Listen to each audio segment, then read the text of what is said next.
Ayan, Kamata. Ito po yung subdivision na ginawa natin. Ayan po ang ating mga camera. Nakikita nyo, antena. Ayan ang antena. Antena na sumasagap. Ito yung sakada.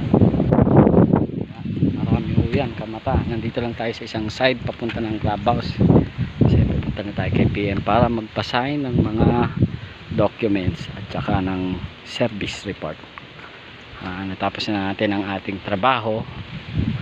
Mamaya lilipat na naman tayo sa kabilang area. Ayan, nakikita nyo po, Kamata. Ayan, ito ang clubhouse. Ayan ang mga pull box natin, marami po yan dito, antena. Ayan, mga camera na natin nandun, nakaikot nandun sa kabila. Ayan, papunta tayo dito kasi magpapaalam tayo, magpapapirma ng clearance. Ayun, kung nakikita nyo kung may vinculum doon, ayun, B, the box. Ayun, sa atin rin ho yun, yung kabilang yan. Ayun, may antena. Ayan, Kamata. Ayan po ang ating ito po ang ating vlog for the day. Maraming salamat. Supportahan, like and subscribe lang po. Thank you.